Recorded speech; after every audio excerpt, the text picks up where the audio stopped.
สบายดียามเช้านี่กะเฮาอยู่ป่า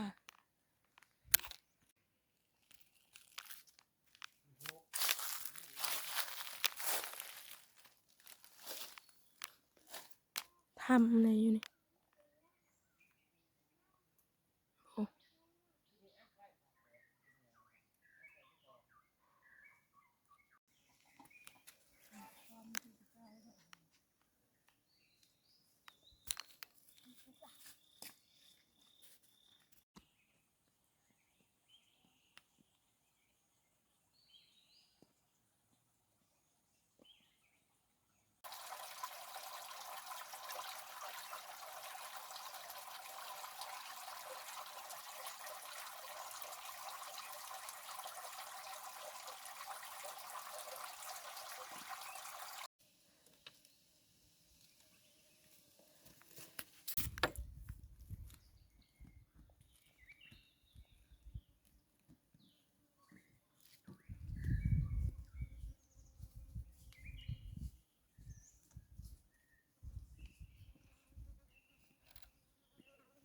ไม่ได้พามาอ้น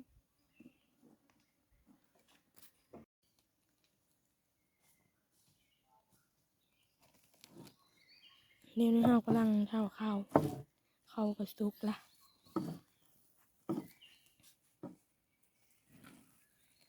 ไปมาปีนน้ำป่าเพราะว่างานป่าตายก็เลยปีนน้ำมาแล้วเฮาสิได้พยายามเบ็ดกับพ่ออากาศมันนี่กะมันก็เยอะสีหนาวๆแล้วก็มืดมันครึมหมันนี่กะมันจะครึม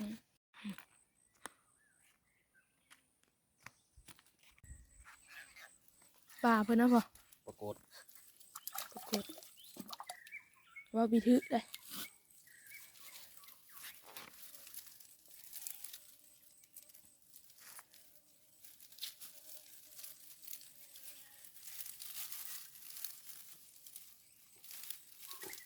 ผูกแล้วมันจะไปแล้ว คิดว่าบ่ถือแล้วเห็นสมิงสมออยู่มันดึงขึ้นมาบ่ถือ หาเชือก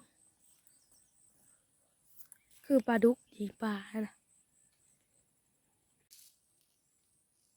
มีทางพยายามเบ็ดเฮา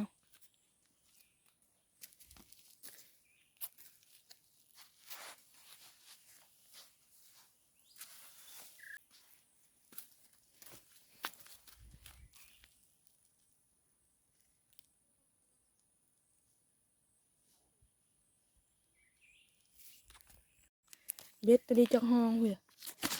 ตึกเงขึ้นไม่ได้ยี่พวก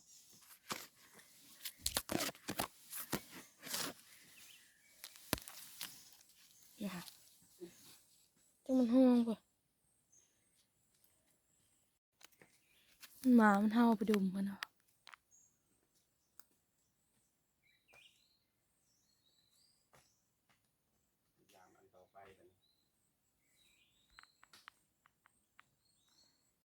หาไหมนะหาไหมนะเป็นนี่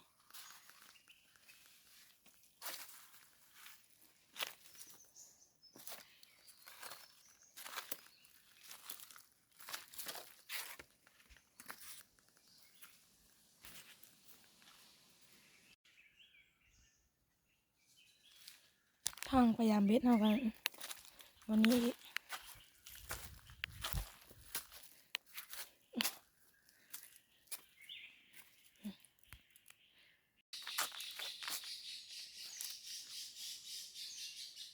เสียงนกมันนะบ่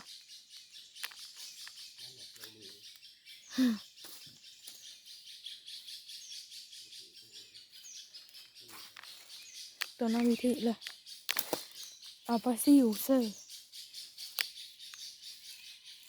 แล้วก็พยายามตัวเลยอีกว่า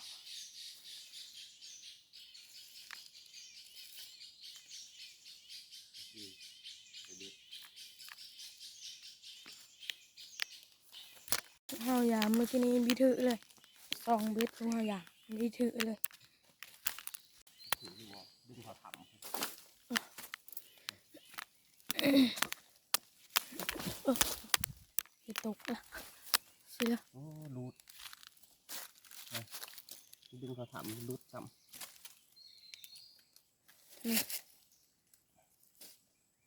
มีถืออันนี้ก็เอามายามเม็ดก็เห็นพักตะเป้นี่นี่อายุรุมมันก็เห็นเบิ่งหาที่ลงไปเอาพักตะเป้กันเอาเมื่อโลกกินกับแก้วกินแล้วนี่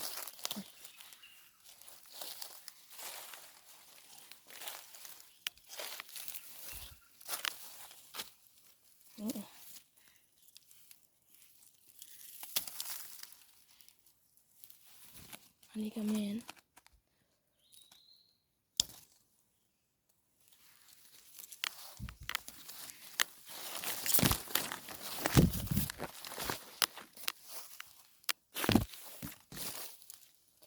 อันนี้ก็แมน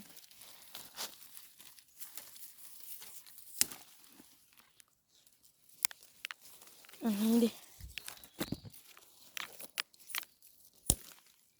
อันนี้ก็เอากะมดละเอากะซีได้เมอร์เดี๋ยวนี้ก็ฝนตกแห้งแล้ว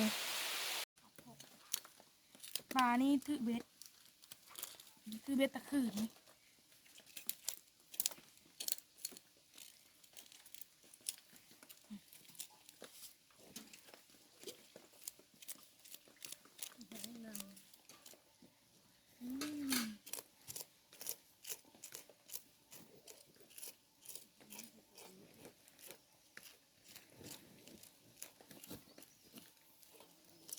ำผ่าเสียบได้ละเอ้ย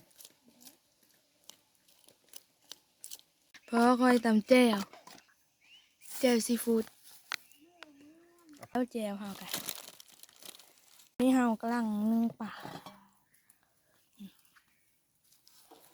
นึ่งผักตะเป้พร้อม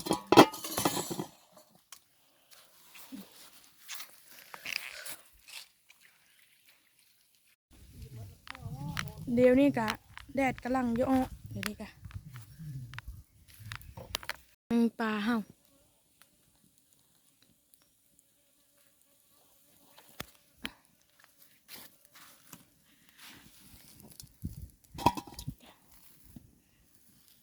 นี่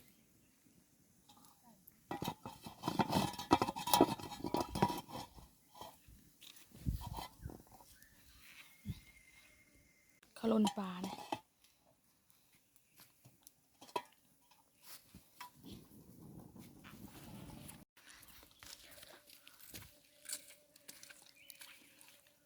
สุกพอดีหนึ่งปลาเขากัน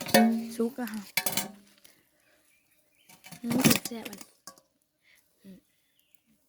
หนึ่งปลาคอ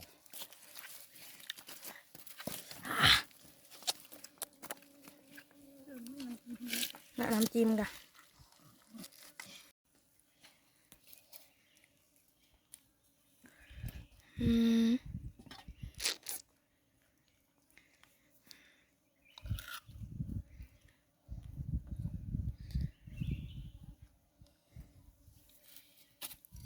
เป็นแต่แซ่บเลย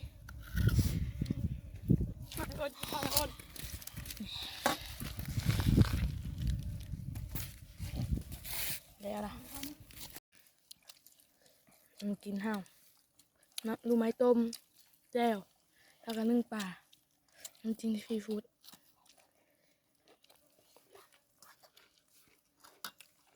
กินแล้วบ้างนั่นเอง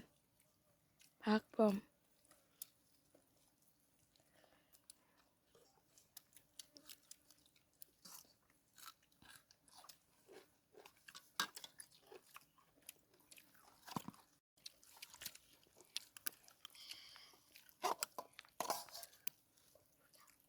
อันนี้อุ่นบุ้ง เอาดูเลยบ้าง มากินข้าวนำกันเด้อทุกคน พี่